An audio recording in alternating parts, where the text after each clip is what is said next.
Everyone, welcome back to साक्षीज Vidya साधना। इस video lecture में हम करने वाले हैं क्लास 6 हिस्ट्री का last chapter 11 buildings, paintings and books.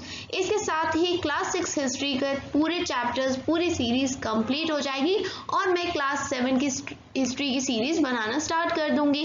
अगर आप चाहते हैं कुछ और तो कमेंट सेक्शन में बताइएगा। यहाँ पर भी चैप्टर की स्टार्टिंग हो रही है एक बच्चे से, मारुतसमी और आयरन पिलर। ये क्या है, बहुत ज़्यादा एक्साइटेड है ये बच्चा। ये लेकिन चल नहीं पाता, तो ये व्हील चेयर पे बैठा हुआ है और इसका भाई इसको लेके जा रहा है बहुत ही पथरीले और धूल भरे रास्तों से और कुतुब मीनार के आसपास से होते हुए, मेटल रैंप पे चढ़ते हुए, और काफ़ी कठिन रहा क्योंकि आप जानते हैं व्हील चेयर पे काफ़ी कठिन रहा।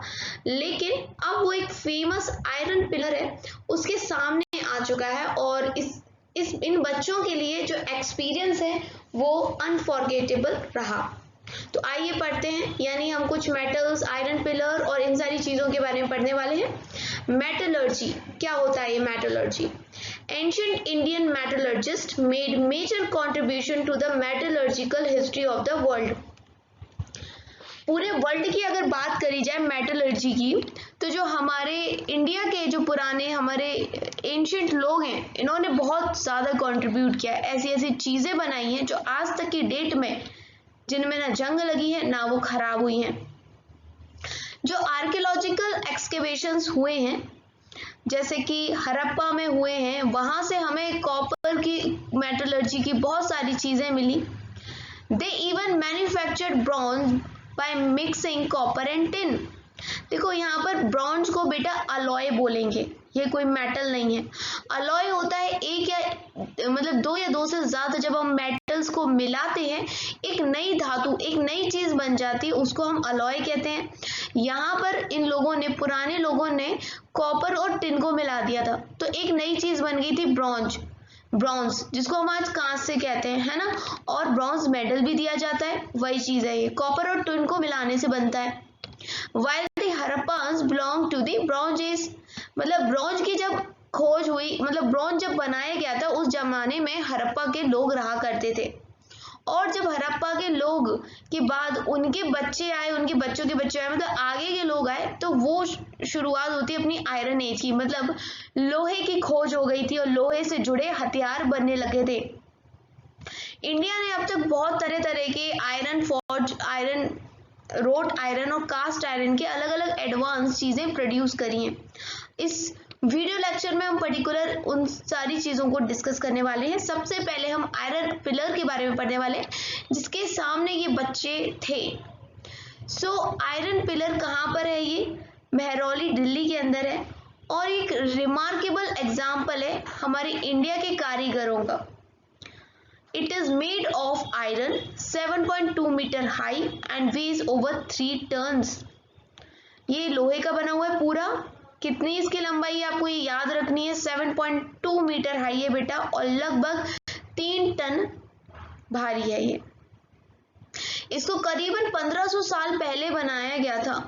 We know that because there is an inscription on the pillar mentioning a ruler named Chandra who probably belonged to the Gupta dynasty. What is amazing is the fact that the pillar has not rusted in all these years. तो हमें कैसे पता चला कि ये 1500 साल पुराना है? क्योंकि इसके ऊपर एक इंस्क्रिप्शन है इस आयरन पिलर के ऊपर, उस पे नाम लिखा है चंद्रा का। ये कोई राजा रहे होंगे, शासक रहे होंगे, और हमें लगता है शायद ये गुप्ता डायनेस्टी के रहे होंगे। ठीक, गजब की बात तो बेटा ये है कि लोहे की चीज़ों पे लग जाती है जंग, लेकिन 1500 साल हो चुके हैं, मायने रखते हैं 1500 साल, आंधी तूफान हर तरह के मौसम को झेलता हुआ ये पिलर जैसा था वैसा अभी भी है। कोई जंग इस पे अभी तक नहीं लगी और आज तक भी साइंटिस्ट पता नहीं लगा पा रहे कि क्यों नहीं लगी। Buildings in brick and stone. The skills of our craftsperson are also apparent in the buildings that have survived, such as stupas। सिर्फ पिलर ही नहीं, हमें जो पुराने स्तूप मिले हैं बुद्ध लोगों के, जो बिल्डिंग्स मिली हैं वो भी बहुत अनोखी थी। The word stupa means a mound. While there are several kinds of stupas, round and tall, big and small, these have certain common features. देखो, स्तूपा इस प्रकार के ज्यादातर होते हैं, लेकिन ये लंबे भी हो सकते हैं, छोटे भी हो सकते हैं, बड़े भी हो सकते हैं। इनके कुछ फीचर्स जो होते हैं वो कॉमन होते हैं। जनरली इनके अंदर एक स्मॉल बॉक्स होता है जो सेंटर में होता है स्तूप के। उसके अंदर क्या होता है? बॉडीली रिमेन्स होते हैं। किसी भी महान इंसान के शरीर के बचे हुए अंग हो सकते हैं, जैसे हड्डी, राख या उनके दांत। जैसे किसके हो सकते हैं वो महान इंसान? बुद्ध लोगों के स्तूपा होते हैं तो बुद्ध जी के हो सकते हैं, या बुद्ध के जो फॉलोअर्स रहे हैं पुराने उनके हो सकते हैं। एज वेल एज वहां पर कुछ कीमती पत्थर और सिक्के भी मिलते हैं। तो ये सारी चीजें एक बॉक्स में रखी जाती हैं जिसको हम रेलिक कास्केट कहते हैं, और इसको मिट्टी से फिर कवर कर दिया जाता है। उसके बाद एक मतलब लेयर बनाई जाती है इस पे मिट्टी की ईंटों की, या फिर हम कह सकते हैं जो पकी हुई ईंटें आजकल देखने को हमें मिलती हैं उनसे, मतलब मिट्टी डालने के बाद उसके ऊपर ईंटें रख दी जाती हैं। And then dome like structure को हम बना देते हैं। कई बार उसके ऊपर डोम स्ट्रक्चर नहीं होता है तो स्टोन की जो स्लैब्स होती हैं पत्थरों की वही रख देते हैं। आगे देखिए, ओवन, इसके पास एक पाथ होता है, रास्ता होता है जिसको हम प्रदक्षिणा पथ कहते हैं। Pradakshina path was laid around the stupa. जैसे ये भी स्तूप है तो उसके चारों ओर परिक्रमा करने के लिए रास्ता बना हुआ है, जगह बनी हुई है, तो उसको हम प्रदक्षिणा पाथ कहते हैं। This was surrounded with the railings, railings बनी होती हैं इसके आसपास। Entrance to the path was through gateways, और ये जैसे आपको गेट दिख रहा है वैसे ही जो अंदर जाने का रास्ता होता है वो ऑब्वियस सी बात है गेट से ही होता है। तो जो डिवोटीज होते हैं वो स्तूप के चारों ओर क्लॉकवाइज डायरेक्शन में घूमते हैं, मतलब क्लॉकवाइज डायरेक्शन यानी इस प्रकार से घूमेंगे। ठीक है, जैसे हम भी अपने मंदिरों में परिक्रमा लगाते हैं उसी प्रकार से ये लोग भी घूमते हैं। Both railings and gateways were often decorated with sculpture, और दोनों ही, चाहे फिर रेलिंग्स हो या फिर गेट हो, उनको बहुत अच्छे तरीके से मूर्तियों से और चीजों से सजाया जाता है। अब आपको अमरावती को फाइंड करना है। पेज 107 पे जो हमने मैप देखा था उसके अंदर देखिए अमरावती कहाँ है। ये वही प्लेस है जहां पर हमें एक स्तूप मिला है। Many of the stone carvings for decorating the stupa were made about 2000 years ago. बहुत सारी ऐसी चीजें जो स्तूप पे डेकोरेशन का काम करती हैं वो करीबन 2000 साल पहले बनाई गई थी। और भी बहुत सारी बिल्डिंग्स हैं जो कि कैसी हैं, बिल्डिंग से वो बनाई गई हैं। किसी एक मतलब गुफा हो गई, उसको मतलब पत्थर को बीच में से खोखला करके एक गुफा सी बनाई गई है। ठीक है, हॉलो किया गया है। हॉलो का मतलब समझ रहे हो? खोखला, मतलब किसी पत्थर को आपने खोखला कर दिया तो एक तरीके से वो गुफा बन गई है ना। Some of these were very elaborately decorated with sculptures and painted wall. कुछ तो इसमें से बहुत ही खूबसूरत तरीके से डेकोरेट की गई है। Some of the earliest Hindu temple were also built at this time, है ना। बहुत सारे हिंदू मंदिर भी हैं जो इस टाइम पे बनाए गए थे, जैसे विष्णु भगवान का, शिव जी का, दुर्गा माँ का, उनकी भी पूजा करी जाती है। And the most important part of the temple was the room known as गर्भगृह।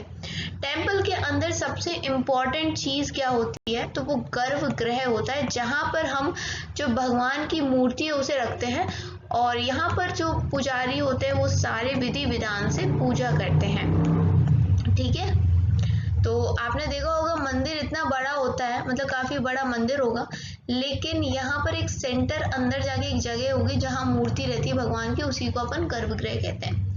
अब थोड़ा सा देख लेते हैं। वैसे तो ये सांची स्तूप है, ग्रेट स्तूपा एट सांची। सांची मध्य प्रदेश है। यहाँ पर बहुत अच्छा वर्ल्ड हेरिटेज साइट के अंदर आता है। सांची के अंदर ये बुद्ध जी का स्तूप। स्तूप क्या है? Like this one were build others over several centuries, while the brick mount probably dates to the time of Ashoka.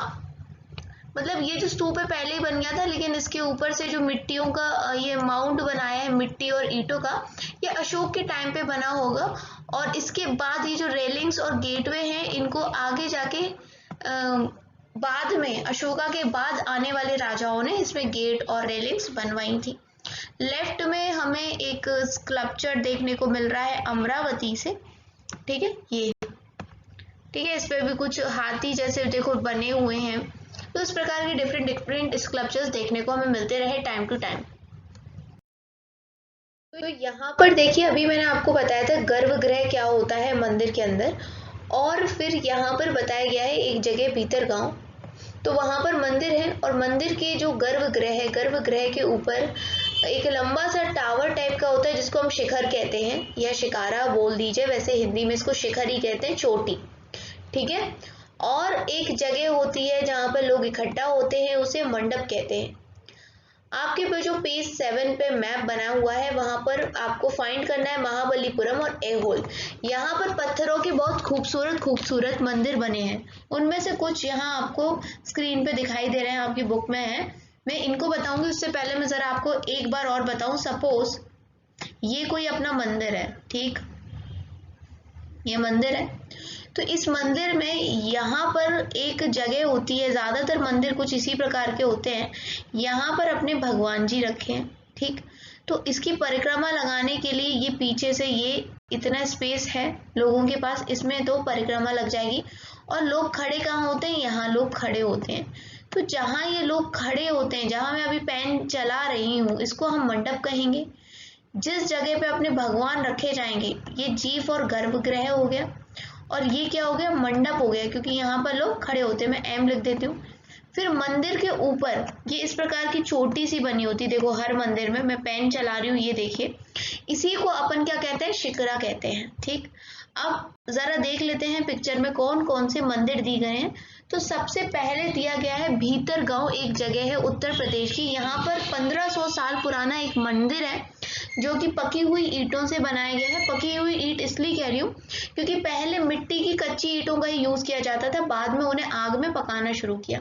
तो यहाँ पर जो मंदिर है वो पकी हुई ईंटों और पत्थरों का बना हुआ है, ये वाला भीतर गांव। फिर उसके बाद अगर हम राइट में जो मंदिर हैं उनकी बात करें, तो ये मोनोलिथिक टेम्पल्स हैं जो महाबलीपुरम के हैं, और ये सारे एक ही पत्थर से बनाए हुए हैं। मतलब ये पूरा जो मंदिर है ना, ये पूरा एक ही पत्थर था, उस पत्थर को काट काट के मंदिर बनाया गया है। तो सोचो कितना डिफिकल्ट रहा होगा, और जिनने बनाया होगा वो कितने माहिर लोग होंगे, कितने अच्छे कारीगर रहे होंगे। अदरवाइज हम लोग जब मंदिर बनाते हैं तो अलग अलग पत्थरों को जोड़ के मंदिर बनाते हैं, लेकिन ये कोई एक पूरा बड़ा सा चट्टान रहा है और उसको काट काट के मंदिर बनाया गया होगा, ठीक है। आगे देखते हैं। आपको जो ये टेम्पल दिख रहा है नीचे वाला, ये दुर्गा माँ का टेम्पल है, ऐहोल नाम की जगह पे। ये 1400 साल पुराना है, ठीक है, दिस वन। आगे बढ़ते हैं। अब देखेंगे कि ये जो स्तूपास और टेम्पल्स हैं ये बनते कैसे थे। तो जनरली इनको बनाने में काफी खर्चा होता था, एक्सपेंसिव होते थे। तो जो राजा और रानी लोग होते थे, यही लोग स्तूप या फिर मंदिर बनाते थे, क्योंकि इन्हीं के पास इतना पैसा होता था। First, good quality stone had to be found, quarried and transported to the place that was often carefully chosen for the new building. सबसे पहले क्या किया जाता था कि अच्छी क्वालिटी के पत्थर चुने जाते थे। उन पत्थरों को निकालने के बाद उस जगह लेके जाते थे जहां पर उस जगह का हमें मतलब निर्माण करना है, ठीक है। अब आगे देखिए, here these rough blocks of stone had to be shaped and carved into pillars and panels for walls, floors and ceiling, and then these had to be placed in precisely the right position. एक जगह पे उन पत्थरों को लाने के बाद उन पत्थरों को शेप दिया जाता था, उनको पॉलिश किया जाता था, उनसे दीवार बनानी है, गेट बनानी है, या फिर सीलिंग बनानी, सीलिंग मतलब छत बनानी है ऊपर की कमरे की। तो ये सब चीजें बनाने के बाद, उनको शेप देने के बाद, उनको सही जगह पे राइट पोजीशन में रख दिया जाता था। Kings and queens probably spent money from their treasury to pay the craft person who worked to build these splendid structures. राजा और रानी ज्यादातर अपने खजाने में से जो इतने सुंदर सुंदर मंदिरों स्तूप बनाता था उस व्यक्ति को पैसे दिया करते थे। इसके अलावा जो भी डिवोटीज आते थे मंदिर या स्तूप को देखने के लिए, वो भी बहुत सारे गिफ्ट्स लेके आते थे और बिल्डिंग में देते थे। जैसे कि कोई भी एक एसोसिएशन है आइवरी वर्कर का, वो भी यहाँ पर गेटवे के लिए क्या करते थे, पे करते थे। सांची की हमने बहुत बात करी, सांची में काफी खूबसूरत स्तूपा है और सिर्फ इंडिया के नहीं दुनिया भर के लोग उसे देखने आते हैं, क्योंकि वो इंडिया की हेरिटेज साइट का हिस्सा नहीं, वो वर्ल्ड की हेरिटेज साइट का हिस्सा है। ठीक है। Among the others who paid for decoration were, decoration के लिए और किस किस को पैसे दिए जाते थे, तो व्यापारियों को, किसानों को, फूल माला बनाने वालों को, परफ्यूम बनाने वालों को, है ना, लोहार, सुनार, इन लोगों को, और बहुत सारे आदमी औरतों को जो भी काम करते थे उनको पैसा दिया जाता था। लेफ्ट में देखो एक उड़ीसा से हमें जैन लोगों का मठ देखने को मिल रहा है यहाँ पर, और यहाँ पर दो स्टोरी मतलब दो मंजिला है, देखो नीचे भी है और ऊपर भी है। आपको लग रहा होगा ये पूरा एक पहाड़ है ना, पहाड़ी है, और पहाड़ को काट काट के ये बनाया गया है, इसमें अलग से पत्थर नहीं बनाए गए, इसमें रूम्स भी बनाए हैं जिनमें जो जैन मॉन्क साधु संत होते थे जैन लोगों के, वो रहा करते थे। इससे नीचे में देखो ये स्कल्पचर हमें नेशनल म्यूजियम से देखने को मिलता है न्यू दिल्ली के। तो देखा। अब इसके बाद उस जमाने के लोग पेंटिंग्स भी किया करते थे। पेज 7 पर पेज 105 मैप 7 के अंदर आप पेंटिंग्स को जानने के लिए अजंता सर्च करिएगा। अजंता में बहुत सारी गुफा बनाई गई थी, एक पत्थर को हॉलो कर कर गुफा बनाई गई थी, और उन गुफाओं के अंदर बहुत सुंदर सुंदर हमें पेंटिंग्स देखने को मिलती है। यहाँ पर बुद्धिस्ट मॉन्क रहा करते थे, याद रखिएगा, अजंता में जैन नहीं बुद्धिस्ट मॉन्क रहते थे, और इन पेंटिंग्स को काफ़ी अच्छे से उन्होंने डेकोरेट किया गया है। कुछ एग्जांपल्स मैं आपको यहाँ पर बताने वाली हूँ। यहाँ केव्स के अंदर काफ़ी अंधेरा रहता था, तो ज़्यादातर जो पेंटिंग्स थी उनको टॉर्च की लाइट में किया गया है। ठीक है। The colours which are vivid even after 1500 years were made of plant and minerals. ये रंग जो अब तक 1500 साल के बाद भी हमें देखने को मिल रहे हैं, ये किस चीज़ के बने हैं, मिनरल्स के और प्लांट से बनाए गए हुए रंग थे। एंड जो आर्टिस्ट थे जिन्होंने इस पेंटिंग को डिज़ाइन की है उनके बारे में तो हम नहीं जानते हैं, बट ये पेंटिंग्स काफ़ी खूबसूरत है और आज भी हम इनको देख पा रहे हैं। देखो बुक्स के बारे में भी देख लेते हैं। हमारे इस इंडिया के अंदर बहुत सारी किताबें लिखी गई हैं, तो उनमें कुछ बहुत अच्छे एपिक्स लिखे गए हैं। एपिक को हिंदी में बेटा महाकाव्य कहा जाता है। इन महाकाव्य के अंदर जो आदमी और औरत हैं जिन्होंने कुछ महान कार्य किए गए हैं उनकी कहानियां सुनाई जाती हैं, कथाओं के माध्यम से भगवान के बारे में बताया जाता है। वैसे ही एक तमिल का महाकाव्य है, उसके बारे में मैं आपको बताती हूँ, जिसका नाम है सीलापट्टिकरम। ये कंपोज किया गया था एक तमिल कवि के द्वारा जिनका नाम था इलांगो। करीबन 1800 साल पहले की ये बात है। इसमें कहानी है एक व्यापारी की जिसका नाम होता है कोवलन, और ये पूहर नाम की जगह पर रहता है, और इसको क्या हो जाता है, लगाव हो जाता है, प्यार हो जाता है अपने ही दरबार की एक लड़की माधवी से, और वो अपनी वाइफ को, इसका नाम होता है कनग्गी, इसको छोड़ देता है। Later he and Kannagi left Puhar, है ना। जाके क्या होता है, ये अपनी पत्नी कनग्गी के साथ उस जगह पूहर नाम की जो जगह है उसको छोड़ के मदुरई चला जाता है, और वहां पर जो पांड्या किंग होता है वो इस आदमी पर चोरी का इल्जाम लगा देता है, और कोवलन, इस आदमी का नाम कोवलन होता है, तो इस कोवलन नाम के आदमी को सजा मौत सुना देता है। ठीक है। कनंगी जो इसकी पत्नी थी, जिसके साथ एक तरीके से इसने धोखा ही दिया था क्योंकि दूसरी लड़की को ये पसंद कर रहा था, लेकिन उसके बावजूद कनंगी जो अभी भी इसको पसंद करती है वो काफी गुस्से में आ जाती है, दुखी हो जाती है इस इनजस्टिस को देख के कि न्याय नहीं हो रहा है उसके पति के साथ, और वो पूरी इंटायर सिटी को बर्बाद कर देती है। कौन सी सिटी को? मदुरई की सिटी को, क्योंकि उसके पति को के साथ जो पांड्या किंग है न्याय नहीं करते हैं। तमिल की एक और महाकाव्य है जिसका नाम है मणिमेकलाई। मणिमेकलाई को जो कंपोज किया गया था वो सत्यनार के द्वारा किया गया था 1400 साल पहले। इसमें किसकी कहानी है? इसमें कोवलन और माधवी की बेटी की कहानी है, और ये जो कहानियां हैं, ये जो महाकाव्य हैं, ये खो गए थे, है ना, खो गए थे। इनको दोबारा खोजा गया था, मैन्यूस्क्रिप्ट्स को दोबारा करीबन 100 साल पहले दोबारा खोजा गया है। ये कहीं खो गए थे लोगों से, ठीक है। और भी बहुत सारे राइटर्स हैं जैसे कालिदास हैं, जिनके जिनके बारे में हमने चैप्टर 10 में पढ़ा था, जो संस्कृत में लिखते थे, संस्कृत भाषा के विद्वान कवि बने वो। Recording and preserving old stories, मतलब अपनी पुरानी गाथाओं को हमें रिकॉर्ड करना और उनको संभाल के रखना, ताकि आगे आने वाली जनरेशन्स को पता चल सके हमारी हिस्ट्री के बारे में। जैसे आज आप पढ़ रहे हो इतनी पुरानी बातों के बारे में, क्योंकि कहीं ना कहीं वो चीज़ें संभाल के रखी थी, इसलिए हमने उसे बुक में कन्वर्ट करके आपके स्कूल के सिलेबस में डाल दिया। आपको भी तो पता होना चाहिए आपकी हिस्ट्री कैसे है, तो उसी प्रकार से preserving old stories. So a number of Hindu religious stories that were in circulation earlier were written down around the same time. These includes, बहुत सारी ऐसी चीजें हैं, कहानियां हैं जो हिंदू ग्रंथों से संबंधित हैं, वो लिखी गई थी इसी समय के दौरान। जैसे पुराण हो गई, पुराण का मतलब होता है, आपने सुनी होंगी ना, शिव पुराण, विष्णु पुराण, भगवत पुराण, ऐसे। तो पुराण का मतलब क्या होता है? ओल्ड होता है। पुराण के अंदर भगवान की, है ना, देवी देवताओं की कहानियां होती हैं, जैसे विष्णु भगवान की, दुर्गा माँ की, पार्वती माँ की, शिव जी की, इस प्रकार से।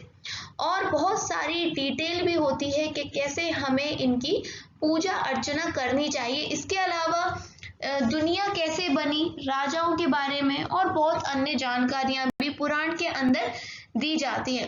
पुराण किस भाषा में लिखे गए हैं? तो संस्कृत संस्कृत भाषा के अंदर पुराण लिखे गए हैं, ठीक है। एंड बोला गया है कि सभी को सुनना चाहिए पुराण, चाहे फिर वो औरत हो या शूद्र, ठीक है। और औरत और शूद्र को अलाउ नहीं था कि वो पुराण को पढ़ सकें, वेदों को पढ़ सके। हमारे 4 वेद हैं, मैंने इससे पहले के चैप्टर्स में बताया है, ऋग्वेद, सामवेद, यजुर्वेद और अथर्ववेद। तो औरत और शूद्र लोगों को अलाउ तो नहीं था कि आप इनको पढ़ो, लेकिन उनको क्या अलाउ था कि आप सुन सकते हो, ठीक है। और इनको कौन रिसाइट करता था, कौन बोलता था पुराणों में लिखी हुई बातों को? तो पुजारी, मंदिर के जो पुजारी हैं वो बोलते थे और बाकी सारे लोग बैठ के सुनते थे। वैसे हिंदुओं के जो महाकाव्य हैं, महाभारत और रामायण, काफी पॉपुलर है। आपने देखा है टीवी पे सीरियल्स भी बन गए हैं इनके ऊपर, बहुत सारे संस्कृत भाषा में लिखे हुए हैं। आपको बहुत सारी कहानियां पता भी होंगी महाभारत की, कि महाभारत में क्या होता है, एक बहुत बड़ा युद्ध होता है कौरव और पांडवों के बीच में, जो आपस में क्या होते हैं, कजिन्स होते हैं। सो ये जो स्टोरी है ना, काफी पुरानी है। और मतलब ये जो लड़ाई हो रही थी इन लोगों के बीच में, ये क्यों हो रही थी कि कौन हस्तिनापुर पे राज करेगा, वही गद्दी पे कौन बैठेगा, इस सब के लिए पूरी लड़ाई ये हो रही थी। देखो ये कहानी तो बहुत पुरानी है, महाभारत, रामायण, ये सब बहुत पुराना है, महाभारत, है ना। लेकिन आज हम जिस फॉर्म में महाभारत को पढ़ते हैं वो 1500 साल पहले लिखा गया है। दोनों ही, चाहे वो पुराण हो या महाभारत, ऐसा माना जाता है कि इनका जो कंपाइलेशन का काम है वो व्यास ने किया है, व्यास ऋषि ने किया है। कंपाइलेशन का मतलब ये नहीं है कि इन्होंने महाभारत लिखी है या फिर पुराण लिखे हैं, लेकिन जो अलग अलग लिखे हुए पुराण और महाभारत की कथा थी उनको एकजुट करने का काम ऋषि व्यास ने ही किया था। भगवत गीता के बारे में भी आपने सुना था, चैप्टर 9 में भी मैंने बताया था, ये भी महाभारत का एक हिस्सा है। और अब हम बात करते हैं रामायण की, जो राम जी के ऊपर है, जो कौशला के राजकुमार थे, उनको वनवास पे भेज दिया गया था। उनकी जो वाइफ है, उनका सीता माँ, उनका भी क्या कर लिया गया था, उनको एब्डक्ट कर लिया था, किडनैप कर लिया था लंका के राजा रावण ने। एंड फिर उसके बाद राम जी युद्ध करने जाते हैं, सीता को वापस लेके आते हैं, अयोध्या आते हैं, अपने राजधानी कौशला, ठीक है। अयोध्या आते हैं, लेकिन अयोध्या में यहाँ राजधानी क्या है, कौशला, अपनी जीत के बाद आते हैं। तो जो महाभारत है उसी के प्रकार रामायण भी एक पुरानी स्टोरी है, ठीक है। और इसके जो ऑथर है माना जाता है वो वाल्मीकि हैं, इसको संस्कृत में लिखा है। तो ये तो हो गई कुछ भगवान से जुड़ी हुई और पुरानी बातें। अब अगर स्टोरीज देखा जाए जो हमें आम आदमी बताते हैं उस जमाने के, stories told by ordinary people, वो क्या है? Ordinary people also told stories, composed poem and songs, sang, danced and performed plays. तो उस टाइम जो लोग होते थे ये भी गाते थे, कहानियां सुनाते थे, मतलब कथा वगैरह करते थे, नाचते थे, गाते थे। और इन्हीं की जो कहानियां हैं उनको हमने एक कलेक्शन कर दिया उन कथाओं का, जिन्हें हम जातकास कहते हैं। और आपने सुना होगा पंचतंत्र की कहानियां, तो वो भी यही है जो लोगों के द्वारा बोली जाती थी। इमेजिनरी कहानियां से मैंने अपने बचपन में पंचतंत्र की कहानियां देखी थी। इनसे कोई ना कोई सीख जरूर मिलती थी हमें जीवन जीने की। आई होप आपने भी देखी होंगी। तो पंचतंत्र की कहानियां और जातकास इसी जमाने में लिखी गई थी। जातकास की जो भी कहानियां है ना, वो दिखाई जाती हैं कि कोई स्तूपा है बुद्ध लोगों का, उनकी रेलिंग्स के आसपास, या फिर अजंता की पेंटिंग्स में भी दिखाई जाती हैं। उनमें से एक मैं अब आपको दिखाने वाली हूँ। यहाँ पर एक स्टोरी दी गई है मंकी किंग की, जो मैं आपको शॉर्ट में बता देती हूँ। देखो क्या होता है, एक बार की बात है, एक मंकियों का एक राजा होता है जो गंगा नदी के किनारे पे रहता है हिमालयाज में।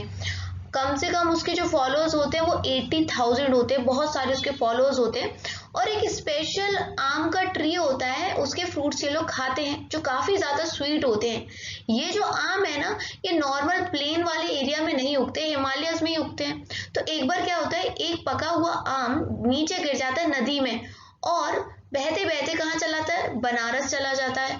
अब वहां पर क्या होता है कि वही नदी में, गंगा नदी में, बनारस में एक राजा नहा रहा होता है, और ये आम उसके पास आता है। तो राजा उस आम को खा लेता है, बड़ा मीठा मीठा लगता है। तो राजा अपने फॉलोअर्स को बोलता है कि मुझे ये बताओ कि इतना मीठा आम का पेड़ कहाँ है, ढूंढ के बताओ। तो सारे फॉलोअर्स ढूंढते ढूंढते हिमालयाज में पहुंच जाते हैं। अब राजा क्या देखता है कि इन आमों को तो ये बंदर लोग भी खा रहे हैं। राजा को गुस्सा आती है, राजा डिसाइड करता है कि मैं इन सब लोगों को मार डालूंगा। अब क्या होता है, राजा जो होता है ना बंदरों का, उनको पता चल जाता है कि ये जो राजा आ रहा है मेरे लोगों को मारने आ रहा है।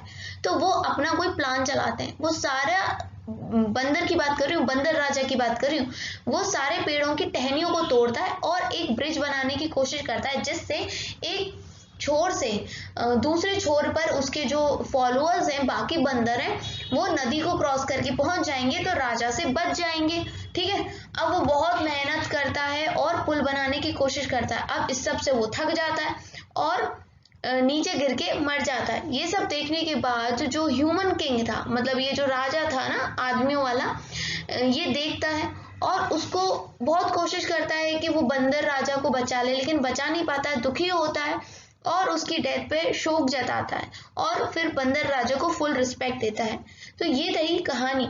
और इस कहानी को ना एक स्कल्पचर पे दिखाया गया है स्तूपा के अंदर, जो भरूच, सेंट्रल इंडिया में भरूच एक जगह है, भरूच, यहाँ से हमें देखने को मिलता है। देखो ये वाला जो, अब आपको ये बंदर भी दिख रहे होंगे और ये राजा भी दिख रहा होगा।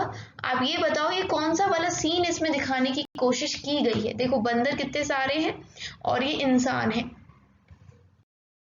Writing books on science, science की बातें हमारे यहाँ बहुत बहुत पुराने समय से चली आ रही हैं। आर्यभट्ट का नाम तो आपने सुना ही होगा, जो एक बहुत बड़े मैथमेटिशियन हैं, एस्ट्रोनॉमर हैं। इन्होंने संस्कृत के अंदर एक किताब लिखी थी आर्यभट्टियम, और इसके बारे में, और उस किताब में के अंदर इन्होंने बताया था कि जो ये दिन और रात हैं, ये अर्थ की रोटेशन की वजह से होते हैं। अर्थ अपनी एक्सिस पे रोटेट होता है, जिसकी वजह से हमें दिन और रात देखने को मिलते हैं। तो इतनी बड़ी बात आर्यभट्ट ने उस जमाने में बता दी थी, और आज हमको ये सारी चीजें इतनी सारी किताबों से पढ़नी पड़ती हैं, समझ रहे हैं ना। और उस टाइम तो ऐसा कोई टेक्नोलॉजी नहीं थी, फिर भी उनने ये सारी चीजों को पता लगा लिया था। कितने इंटेलिजेंट रहे होंगे आर्यभट्ट। उन्होंने ये भी बताया कि ऐसा लगता है कि सूरज उग रहा है, सूरज छुप रहा है, लेकिन दरअसल ऐसा नहीं होता है। सूरज जहां है वो वही है। दरअसल अपनी पृथ्वी यानी अर्थ ही रोटेट होती रहती है उसके अपने एक्सेस के ऊपर। सिर्फ इतना ही नहीं, इन्होंने ये भी बताया कि सूर्य ग्रहण और चंद्र ग्रहण क्यों पड़ता है, इसका साइंटिफिक क्या कारण है, ये भी लोगों को समझाए। इसके साथ ही हम जब सर्कल की सरकमफ्रेंस कैसे निकालते हैं, आप समझते हो ना सर्कल क्या होता है। सरकमफ्रेंस देखो मैं आपको ड्रॉ करके बताती हूँ। ये एक सर्कल है।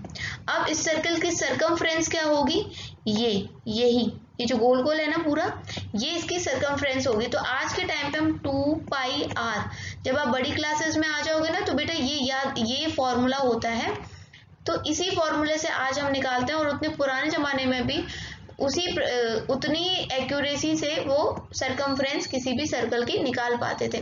आर्यभट्ट जी के अलावा भी वराहमिहिर, ब्रह्मगुप्त और भास्कराचार्य बहुत सारे मैथमेटिशियन और एस्ट्रोनॉमर रहे हैं जिन्होंने इंडिया के अंदर बहुत सारी खोजें करी हैं, डिस्कवरीज करी हैं। आपको इन सब के बारे में भी पढ़ना है, सर्च करिए नेट से और जानकारी लीजिए। पता है ना, जीरो की खोज कहाँ से हुई? इंडिया से हुई। जीरो हर एक नंबर को कितना आगे ले जाता है, बिना जीरो के आपको पता है कोई नंबर आगे नहीं जा सकता। ये एक है, इसको बड़ा बनाना है तो इसके आगे जितने ज्यादा जीरो लगाओगे उतना ज्यादा ये नंबर बड़ा होता जाता है। तो इंडिया ने ये इन्वेंट किया था एक स्पेशल सिंबल जीरो, और इस सिंबल को आगे जाके अरब लोगों ने अपने अडेप्ट कर लिया, और फिर धीरे धीरे ये यूरोप में और फिर धीरे धीरे पूरे वर्ल्ड में फैल गया ये जीरो वाला सिस्टम। आयुर्वेद की बात करी जाए तो ये हेल्थ साइंस से रिलेटेड है। आज हम बहुत बातें करते हैं आयुर्वेद की। आयुर्वेद आया कहाँ से? एंशिएंट इंडिया से आया था ये आयुर्वेद। और आयुर्वेद को प्रैक्टिस करने वाले जो दो फेमस प्रैक्टिशनर हैं आयुर्वेद के हमारे इंडिया के, तो वो तो हैं एक चरक, ठीक है, जो 1st एंड 2nd सेंचुरी के थे, और दूसरा है सुश्रुता, ये 4th सेंचुरी के थे। चरक संहिता में जो लिखी गई है चरक के द्वारा, बहुत अच्छी किताब है मेडिसिन के ऊपर, जिन्होंने मेडिसिन के बारे में बताई, बहुत सारी बीमारियों के बारे में भी बताया है। और वैसे ही एक है सुश्रुता संहिता, जिसमें सुश्रुता ने सर्जिकल जो अपन सर्जरी करते हैं उसके प्रोसेस और प्रोसीजर्स के बारे में बताया है। तो ये दोनों चरक और दूसरे कौन है? सुश्रुता। इनका नाम याद रखना, आयुर्वेद के बहुत महान प्रैक्टिशनर रहे हैं ये लोग। एल्सवेयर को आप जरूर रीड करा करें, इससे और एक्स्ट्रा नॉलेज मिलती है। इसी के साथ क्लास 6 की हिस्ट्री का पूरी सीरीज आपके यहाँ पर खत्म होती है। 11 चैप्टर थे, 11 के 11 चैप्टर मैं करवा चुकी हूँ। अब मैं नेक्स्ट कौन सा सब्जेक्ट उठाऊं क्लास 6 का, आप मुझे कॉमेंट सेक्शन में बताइएगा। Thanks for watching Sakshi's Vidya Sadhana.